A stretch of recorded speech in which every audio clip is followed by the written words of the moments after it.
সংবাদ মাধ্যমকে ত্রিপুরা সিপাহী জলা সোনামুড়া থানার ওসি তাপস দাস জানিয়েছেন, গত 15 নভেম্বর বিকেলে সোনামুড়া থানার পুলিশ এবং 81 নম্বর ব্যাটালিয়ন বিএসএফ জওয়ানের যৌথ অভিযানে দুইজন কুখ্যাত মাদক পাচারকারী বাবুল মিয়া এবং তার স্ত্রী মুর্শেদা বেগমের কাছ থেকে বাজেয়াপ্ত করা হয়েছিল একটি পিস্তল, 4 রাউন্ড গুলি, মাংস কাটার ধারালো অস্ত্র, 100টি ডায়াস পাম্প ট্যাবলেট, 2টি মোবাইল ফোন, 150টি নেশার স্কফ সিরাপের খালি বোতল এবং 10 গ্রাম নেশার ইয়াবা ট্যাবলেট।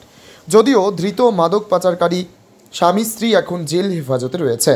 ধৃত মাদক পাচারকারীদের পুলিশ রিমান্ডে এনে জিজ্ঞাসাবাদের পর এই মাদক পাচার মামলার সঙ্গে যুক্ত থাকার অভিযোগে আরও এক মাদক পাচারকারীকে গ্রেপ্তার করা হয়েছে।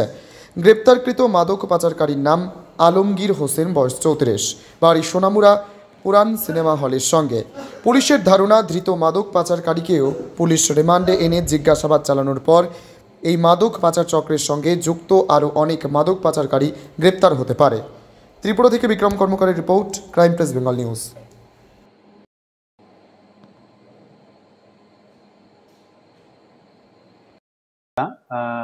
ভোরবেলা একজন ড্রাগ পেডলারকে গ্রেপ্তার করা হয়েছে আমাদের সোনামুড়া থানার। তো অ্যাকচুয়ালি ওনার বাড়ি আমাদের যে সোনামুড়া পুরানো সিনেমা হল আছে ওটার সন্নিকটেই। ওনার নাম আলমগীর হোসেন।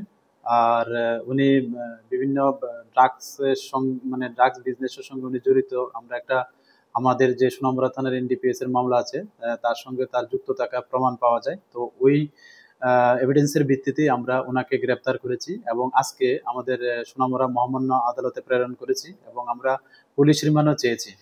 তো প্রাথমিক জিজ্ঞাসাবাদে এবং ওনাকে ইন্টারোগেশন করে আমাদের যে পুলিশের টিম ওনার কাছ থেকে অনেক তথ্য পেয়েছি আমরা ড্রাগ পেডলারের। তো এগুলি তথ্য আমরা আমাদের যে সিস্টার এজেন্সি আছে প্লাস আমাদের যে বিএসএফ এর গোয়েন্দা দপ্তর আছে আমরা ওনাদেরকেও শেয়ার করেছি এবং এগুলির সত্যতা যাচাই করে এবং এভিডেন্সের ভিত্তিতে যারাই এই ড্রাগ পেডলার বা এই ড্রাগসের ব্যবসার সঙ্গে যুক্ত আছে আমরা অবশ্যই তাদের আইনের আওতায় আনবো।